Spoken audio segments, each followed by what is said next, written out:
Hello, and welcome to AVCrosstalk on AVNation. My name is David Danto, and I'm honored, humbled, and only the slightest bit frightened to be your host and moderator for this special InfoComm edition of AVCrosstalk. If you're not a regular on AVNation, you already know it's... If you are a regular on AVNation, you already know it's home to some of the best and brightest minds in the audiovisual industry, many of whom have very strong opinions and really, really loud voices. That's what AVCrosstalk is all about. It isn't a talk show. This is a debate, a public forum for some of the most opinionated folks in our industry to go head-to-head and face-to-face on some of the hottest and most pressing issues facing AV today. When it's over, you pick the winner. You go to Twitter and use the hashtag AVCrosstalk. I'll say that again a couple times to remind you, because we like more than Before we begin, our producer George Tucker and the AVNation legal department want 2 points made perfectly clear. First and foremost, all opinions of the participants are not their own, and are not necessarily those of their employers, are their own. They might even not be their own. This is conflicting. And they're not the opinion of their employers, any affiliated trade organizations, AVNation, InfoComm, anything else that I've mentioned. These are just debate positions that each one of them are taking. And second, please remember, this is a debate presented here for your education and enjoyment. Any positions advocated or defended may not necessarily, in whole or part, be those of the participants. We're putting this on for you guys. So finally, this is AVCrosstalk, to today's topic. HDBaseT versus video over IP. Which is the better method of transport over the twisted pair infrastructure that's traditionally used by IT networks? Today's contestants are two of the industry's best known and most opinionated bloggers and pundits. Advocating for video over IP is Mark Coxon. Mark is a 13-year veteran of both the IT and AV industries, a prolific member of the Rave blog squad, and has more than 9,000 followers and 5,000 tweets under his AV Phenom handle. He's a guy who's not shy to express his opinions, no matter how wrong they might be. Mark is a resident of Southern California and regional sales manager for a prominent Midwestern mount, rack, and screen manufacturer, and an occasional dreadful summer and summer. Advocating for HDBaseT is Josh Srago. Josh is an engineering manager for a San Francisco Bay Area integrator, a self-confessed giant nerd with 15 very diverse years of pro audio and AV experience. Josh is a frequent contributor to InfoComm's All Voices blogs, as well as a blogger on his own site, soundreason.org. Josh likes to chase FCC commissioners around the country and throw hats at them. Here are the rules. No kicking, no slapping, no biting, no insulting the moderator, and no words that George may be forced to edit out later. Here's the format. We're going to toss a special coin. I have it right over here. You'll notice one side. T. And the winner will speak first and has 3 minutes to state his position. The loser then has 3 minutes to counter for the opposition. Then the fireworks can really begin. Gentlemen, and I use that term extremely loosely. Can you get started? Let's do this. Okay. Let's do it. Josh, you're to my right. I'm going to throw this in the air. I hope it hits the table. Pick AV or IQ while it's flying. AV. See? AV is always coming out the winner. Josh gets to go first. So what's your position, Josh? My position is coming up at the standpoint that HDBaseT is a viable solution for the AV industry. The fact is, we're looking at it in terms of constant progression of upgrades. The video over IP solutions that exist today aren't necessarily out there to the point that they can be reliably deployed. They are not necessarily at the point where they need to be in order for corporate and higher ed and those large institutions that are utilizing them. The network infrastructure isn't necessarily ready for it. And that's where HDBaseT is available to us. It gives us those other options where if we're retrofitting a solution, if we're coming in with newer ideas, and new systems, it gives us that capability where all we were trying to do is send simply from a floor box to a display. Why do I have to go on the network to do that? I just want to go from point to point, and HDBaseT provides me that solution over a simple copper connection for shorter distances. I can still control it over an IT network, but why do I need to send my video over IP? Why do I need to send my audio over IP if I'm just going simple point-to-point solutions? It's so excessive, but HDBaseT gives us that capability for those smaller solutions. It's a much less expensive solution when you come down to it for that. And that's why I think HDBaseT gives us that viable solution to move forward and utilize the structured cabling that's available to us while still communicating with the IT industry, just not necessarily trying to bog down their switches and crash their network with VoIP. Mark? Well, Josh, thank you. Well, thanks, Mr. Danto, first for moderating here. I love the glowing endorsement of viable solution. That's a very, that's a superlative that I've heard used a lot for HDBaseT. So, you talk about the natural progression of upgrades. I will be the first to admit we have a huge problem, had a huge problem with HDMI, especially over long distance. And I think that HDBaseT is a valuable thing to have in your tool bag. Just like a DVI to HDMI adapter is a valuable thing to have in your tool bag. But it's not a thing to build your business around for the next 5 years. It is a valuable thing. We have a huge out in our industry, which is HDMI, an extension. And HDBaseT came along and created a band-aid for that, right? It was extremely exciting when it came out 5 years ago, 6, 7 years ago. But we're moving past that. Band-aids can't fix bullet holes, right? Taylor Swift, modern poet, right? You're talking about these point-to-point systems. The market is already voting on point-to-point systems. What are you doing with the point-to-point system in the conference room? What have been the biggest releases and biggest talked about things on the floor at InfoComm the last 2 or 3 years? ClickShare, Bria, Air Media. We are going away from point-to-point wires in a room. People don't even want to hook up a cable in a conference room.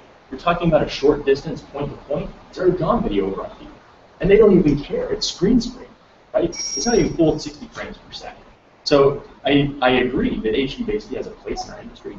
However, if we really want to start to move video to places that are outside the building, if we want to talk about moving video to devices, you're sitting in a room, and I'm in the room, and I have this device in my hand. I have an iPad in my hand. I have a laptop here. I don't get video on that device. Oh, do I just hook up my HDBaseT port to my iPhone and pull that video in? There are ways to do that with IP, and IP is the way that we get the most portable and routable systems that are out there. And that's why I think it's something that integrators should be paying attention to. So, I mean, I understand that, you want to put it onto a network, and we all have our network devices in our pockets, and we're permanently connected. So how are you intending to make sure that goes through the ISP, given that data isn't protected by ISPs due to the FCC regulation? Oh, it was never not going to come up. Blocking, throttling, paid prioritization, all of these are impacted. So, yeah, my VoIP signal left my building and then gone. How are you intending to deal with that? What's the answer from the IP side of the world? How do you deal with it with HDBaseT? HDBaseT doesn't solve that problem. Nothing solves that problem. The FCC and the net neutrality that you've written 16 articles about. 17. 17. I missed one, guys. So that doesn't have any impact on whether this IP is a viable technology or that's a viable technology. The trend of video sources being placed off-prem or virtualized or put in the cloud, it's happening regardless, right? How many of your devices actually sit in the room anymore? Does your codec sit in the room anymore? Sure. Okay. In a lot of applications, the codec will still sit in the room. The camera will still sit in the room. Yes. And it will connect to a network. And it will connect to a network. But for the so if it's connected to the network, then why do we extend it over HDBaseT to push it right back out to the device that already has a network? We're not extending the codec over HDBaseT. If the codec is in the room, oftentimes you're looking at a simple switch that's sitting next to it in the rack in order to switch between devices. Sure. So now I have to have an IP address to take that onto a network, plus all the IP addresses for all the other devices to put it onto a network. No, because a PC or any type of browser these days can decode H.264, H.265. I can take my laptop and launch VLC Player, a free program with Cone, and I can decode anything I want to decode from there. I don't have to have a special box. I don't even have to put that. I don't even have to have that codec in the room. And how much bandwidth are you taking up to do that within each independent one decoding? Within each, then you go into how you talk about network switches. That's a very good point if you're talking about unicast. But most level 3 network switches, Juniper, Extreme, Cisco, they have something called multicast. And that's exactly what that does. It allows you to push that out multiple ports, multiple locations. Okay, so let's talk about how we're going to be able to perform that multicast. So who's providing these network switches and whose network are we living on? Are we at the point where we have to start providing our own just in order to pass these video IP?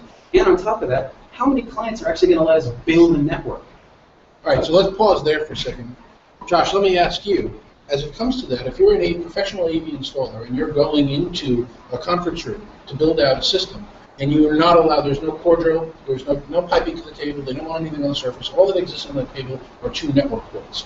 And you need to go to that organization and say, you know what, I want to ride across some electricity pair. Sure. How do you make that argument? How do you tell the IT people that you want to co-opt their RJ45s and put some other data across them locally in the room? Isn't that a difficult sell for an AV organization? It is a difficult sell, but the simplicity of the argument ends up coming down to physics.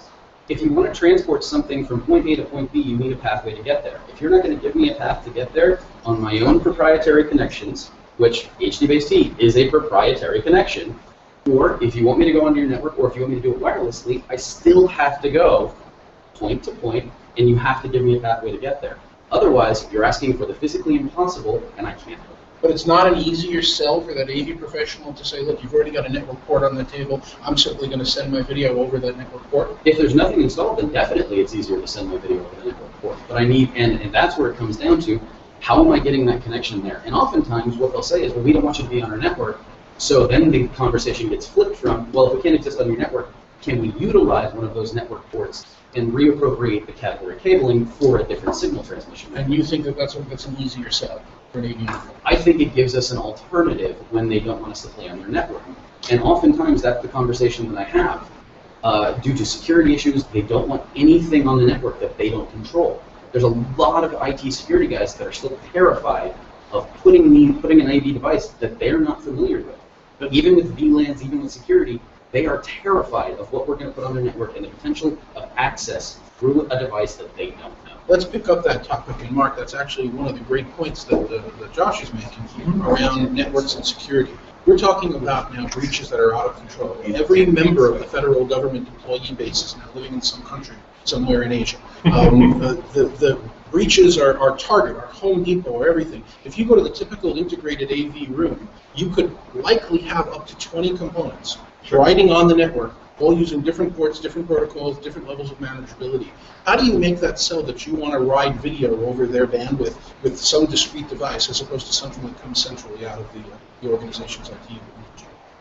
Well, I think the argument there is that IT people have traditionally been reluctant to put our devices on the network because they don't know what our devices are.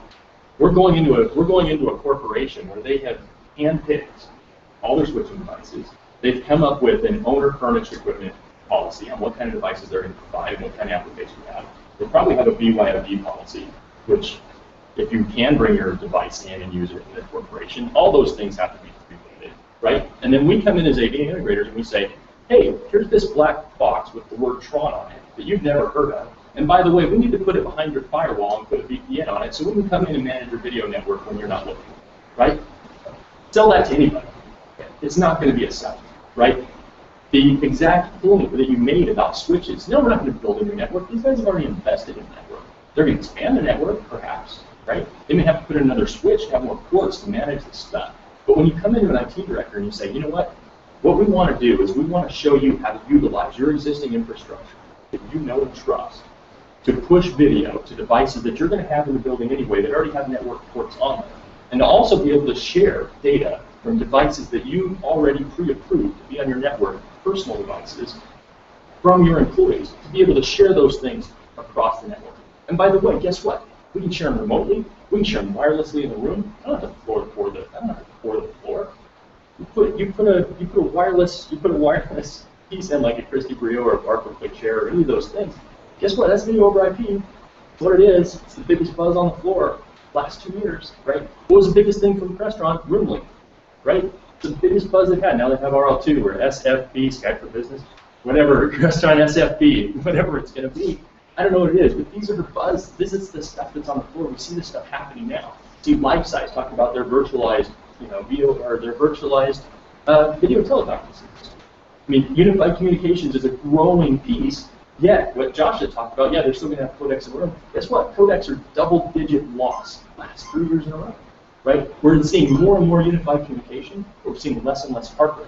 Because that hardware is being virtualized and hardware is being pushed to the cloud. And you know that. That's why you've written 17 articles about the problem is that all this stuff is no longer sitting in the room for people. And our corporations are going to be throttled because the stuff they want to watch has to come in over the network. It's not an all-room or it's not an all-encompassing group. You're talking about the smaller spaces. And you know for a fact in the larger spaces they're still using the higher quality. They're using the codecs in the room specifically because of the fact that the stuff that's smaller and the stuff that's going to go in the smaller spaces doesn't have the reliability, doesn't have the quality. I mean, let's just talk about the sync issue. Let's deal with the fact that if I'm going to put a smaller solution, yeah, my Christie Brio, okay, great. Let's put in my my Barco Click Share. So at what point did my mouth move, and do I look like a Japanese horror flick in black and white? I mean, am I really trying to watch Godzilla while I have a boardroom meeting? We want that synchronization, and it doesn't exist in the video over IP world, specifically in wireless. There's only one manufacturer that's actually providing 60 hertz video over wireless, that's giving you the sync. Everything else is a screen scrape, and it's choppy and it's jumpy. So if you want to send video over IP, then there's still only one wireless option, and even the hardwired options still aren't at the sync level. We still have the sync issues. It's not a technology issue. We don't have a technology issue. People figured out sync with VoIP a long time ago. Problem is that we have an implementation that is trying to leverage the cost point to be competitive with something like HD. If you go to broadcast world and you look at something like Vidivation, where they're doing HD SDI wirelessly, they're doing production quality video. Well, so let me just plug my laptop. HD, SD. Wait. Oh, where's that port on my laptop? They can use HDMI as well. Where's that port on my laptop, Mark? What I'm saying is, it doesn't matter where the ones and zeros come from. It's not the port. It's not a matter of the port. So I have to buy another dongle for my new iMac and deal with my Mac. So it's dongle after dongle after. So now I've got a key ring to connect. You don't have to do that. What I'm saying is, you're throwing a sync issue out like it's a technology issue. It's not a technology issue if you solve it properly. The problem is that it becomes a technology issue when you try to value engineer a product to a price point. Right. So now it's the manufacturer's fault that they don't sync up correctly? There are people who know how to sync audio and video. I'm not calling out a manufacturer. Hey, you're the one who said, watch ClickShare and the guy's mouth move like a bad Japanese horror flick. That was not me, by the way, Marco. But Marco has enough problems with me. But no, it's not a technology problem. It's an implementation problem. It's a skill set problem. All right, we'll pause right on that thought for a second. Are we talking about technologies that have grown beyond the capability of the basic AV integrator to put in directly? Got to ask the devil's advocate question. Are there too many people out there that are looking for the next hang and bang that, HDBaseT is probably about the best that they could do? They don't have the ability to understand video on the network or have that conversation with the company's network architect. Interestingly enough, there was something that I heard twice yesterday sitting in the standards corner.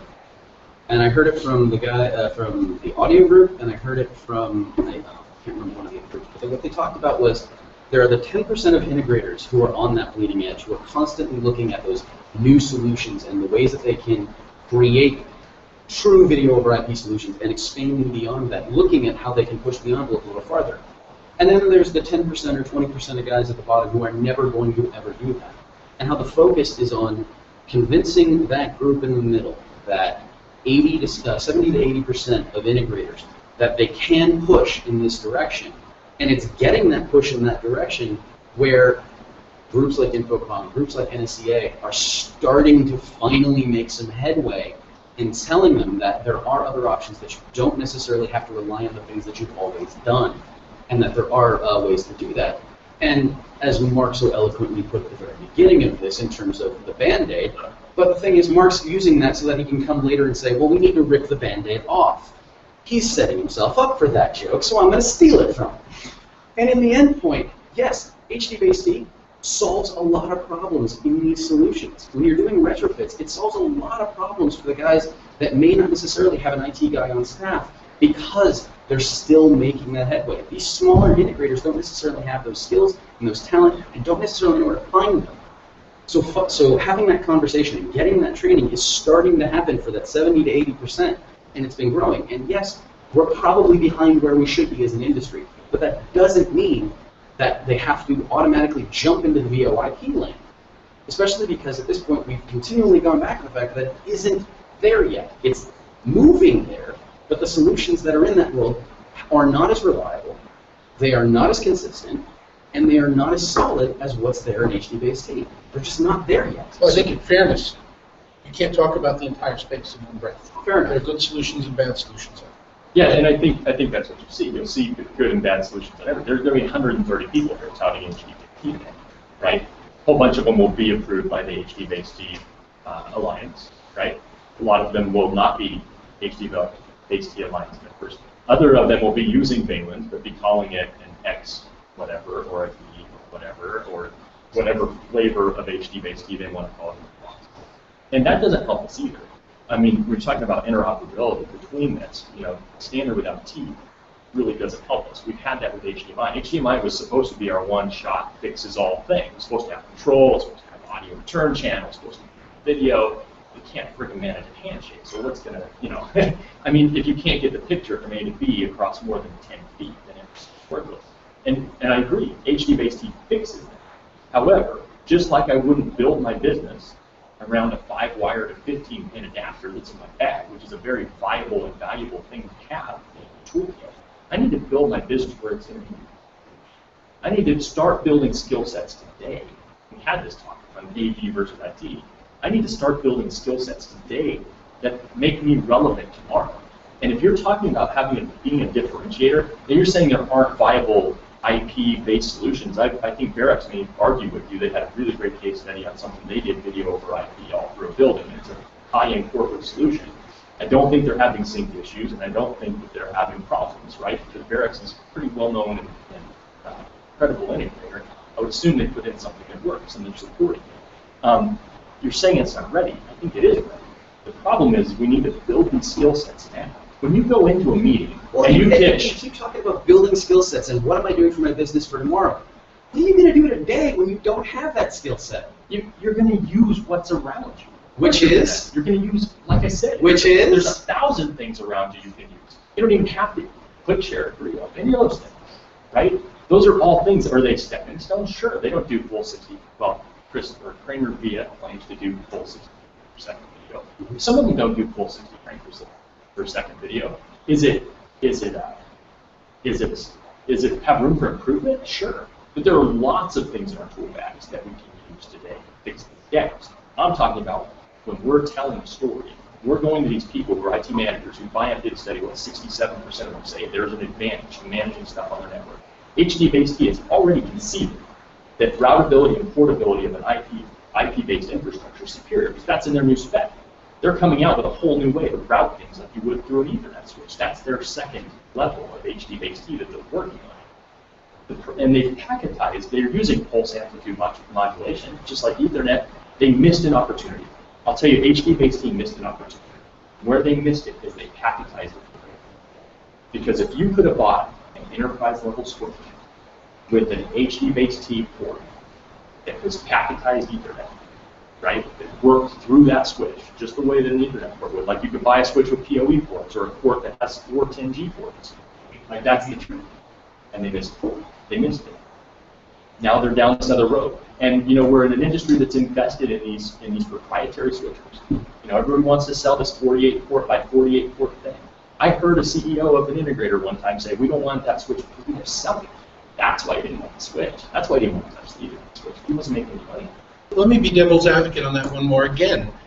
I've seen AV integration projects. I've visited a lot of clients' offices as a consultant, and I've walked through facilities, ground floor facilities, lots of conference rooms, lots of wireless video, VoIP in the conference room, and video, click share, everything else. You walk through, you look at the screens, and on the screens in the room it says to share your presentation, go to this web, click this link. You walk right outside the window, with any device, join the network, type in the password, guess what? You're on the client's core network. And the reason that security all happens is because those devices are being put in by the nascent AV integrator that doesn't really understand the security or lack of it on their technology, and it's exposing people, it's giving the industry a bad name. So, 1,000%. We should be building skill sets where we know how to secure things on somebody's network. And shame on honestly, shame on whoever that IT director is that he doesn't know that there's a gap there. But it takes me back to my question, which you still haven't answered. What do we do today while we build that? We can install how do you build skill sets, John? Do you practice them? Do you go out and use things? Do you start to implement things? I'm hearing more skirting. I'm waiting. It's not a skirting. I'm still waiting for it. What do you put in? What do you put in right now? Put in a video over IP and open your client to security issues. No, you're not going to open. If you don't have the skill set to understand how wireless security, but if you don't have to understand how to plug that hole, that's what I'm saying. This is a problem. We have a problem because the end game is that we're pushing these things for customers. And as we continue to support and to treat a technology as the only thing that's viable because we don't know what this is now, is we're selling our future. Right? This is Peter Drucker. This is sacrificing our future on the altar of yesterday. That's what you're doing. There is a point where you have to start to cut the cord and jump the curve. And I'm saying that point is today. I didn't say don't train yourself. I'm one of the biggest advocates for training and education in this industry. I'm saying flat out, while you're learning, while you're gaining an understanding, and while you're going through Cisco certification and various other network switch certifications and Microsoft certifications, what do you put in while you don't understand how to plug the holes? It depends on your application. We all know that. If I want to move stuff from this building to that building, I put in a video over IP. If I want to move stuff from this device here to portable devices. You would rather put in a solution you don't actually understand. No. You can't guarantee would work, because I'm not saying you personally. I'm saying as a hypothetical integrator who's moving from a 5-wire I'm not telling HDMI. an integrator to put in a technology that they don't understand how to install. That's exactly what you just said. What I'm saying is you said, I will put in a video over IP solution if I have to go from building to building. And I'm asking you, without the skill set to support that, what are you putting in? It would be irresponsible to sell that if you didn't have the skill set. So what do you put in when you can't support it? You put in what you can support. Which is? It could be anything. It could be HDBaseT. There we go. It could be component video. And that was my point. It could be ZV. I mean, you got ZV guys on the floor still doing component video modulators, and people are putting those in restaurants. Devil's advocate question here again. You're bidding on a large contract for a conference center, which is something that I know that you've been personally with us on, and you're proposing in your bid that you're going to put in HDBaseT between the rooms and the systems, and that's how you're going to do all of your connections. And some other IT company comes along and points to that bid and says, you know what, that's such backwards technology, we're going to put in everything, riding over your network infrastructure, video over IP everywhere, everything's going to work terrifically. You might lose that bid by bidding a technology that can be pointed out to be yesterday's. I very well could lose that bid if somebody comes in and makes the sell of, we're going to future-proof you, and we're going to do this, and they start to use all those lovely buzzwords and the marketing jargon, and they play those flowery language. I very well might lose that bid. I very well could. The thing is, and again, this comes back to something that specifically Mark said about choosing the right solution for the application. There are applications where HDBaseT is the better solution and is the better option. There are applications where VoIP might be, and I don't mean VoIP, I actually mean video over IP. We gotta figure out a different acronym for that. Basically, it just comes down to there are applications where it will be a better solution. It's not, neither one is perfect. But the fact is, if you're going so hard to say our best option, our only option, and our future, and everything is invested. Our future is there. Our future. If I would say any integrator on that, you're cutting yourself off at a certain point, because there aren't. Do we still go back and utilize twisted copper in order to send microphone signals? Sure. Okay, so we're not just sending everything over Dante and AVB at this point in time. We have so that means that do you build your legacy business around that? But legacy technology is still a viable option because it allows us to move that. Component video And is at a this viable point in option. time, here's the beauty of it. HDBaseT is effectively a legacy technology at this point. It is. Ergo, why would we rid something of our tool bag? Why would we just throw it out and go automatically voice over or video over IP? I didn't say throw it out. What I said is, I said, any integrator who's not, I mean, my point is, any integrator who's not learning, bench testing, using VoIP technology somewhere in their business, get ahead of this curve, is doing themselves a disservice. Because we're in a shrinking industry. We're in a shrinking industry. The people that make the decisions want this stuff to be managed. Keep an advantage to it being routable, addressable, and being able to be pushed through their switches. They say that. They don't want our hardware, right? They want to use their hardware. If they want these signals, they're ones and zeros. They know they're ones and zeros. Ones and zeros can fly out of anywhere, right? I mean, so they're managing ones and zeros, they're managing video, they're managing data on their network already. They don't understand why we can't provide them that so that they can manage it through their switching gear and push it where they want it under their own security protocols. But that we need to be able to go in.